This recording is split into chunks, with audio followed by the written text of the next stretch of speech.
చేస్తాను నేను. ఎందుకంటే నేను నిన్న ఎందుకు క్షమాపణ చెప్పాలి, ఎందుకు క్షమాపణ చెప్పాలి? నేను బాధ్యత అడిగాను, మీ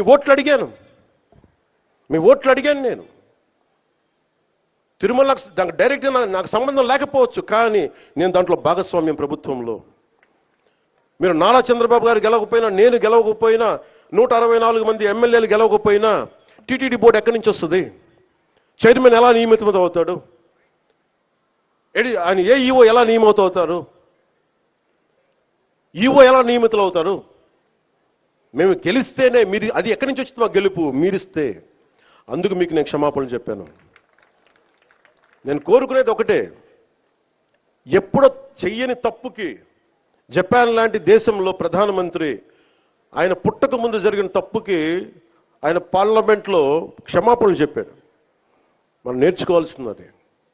వాళ్ళు చేయకపోయినా 3 తరాల ముందు తప్పు చేసినా క్షమాపణలు చెప్పారు. నేను ఈ రోజున అడుగుతుంది, టీటీడీ బోర్డు పాలక మండలి చైర్మన్ గారు కానీ, సభ్యులు కానీ, ఈఓ కానీ, ఏఈఓ కానీ, మీరు ప్రెస్ మీట్ పెట్టి క్షమాపణలు చెప్పండి. నేను క్షమాపణలు చెప్పినప్పుడు మీకు క్షమాపణలు చెప్పడానికి నామోషి ఏంటి? బాధ్యత తీసుకోండి, బాధ్యత తీసుకోవాలి. ఇది చాలా బాధ కలిగించేది. మాకు సంబంధం లేదంటే ఎట్లా? నా తప్పు కాదంటే రాజు 7 చేపలు కదలా, మరి ఎవరు చేస్తారు ఇది? నాకేం సరదా నాకు క్షమాపణలు చెప్పడం?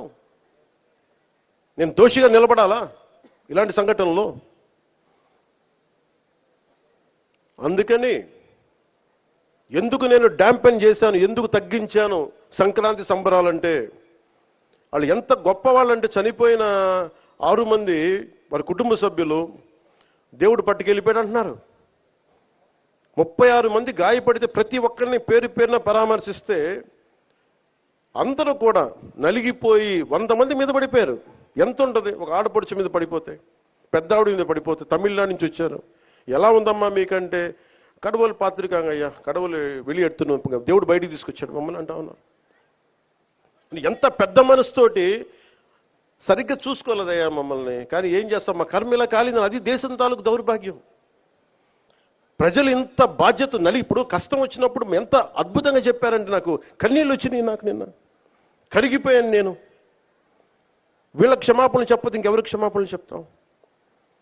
ఏఈఓ కానీ, ఏఈఓ వెంకయ్య చౌదరి గారు కానీ, ఈఓ శ్యామలరావు గారు కానీ, చైర్మన్ బిఆర్ నాయుడు గారు కానీ, టీటీడీ బోర్డు సభ్యులు, పాలక మండలి సభ్యులందరూ కానీ, మీరందరూ వచ్చి ఒక్కొక్క వ్యక్తి గురించి కథ వింటే అప్పుడు మీకు బాధ అర్థమవుతుంది.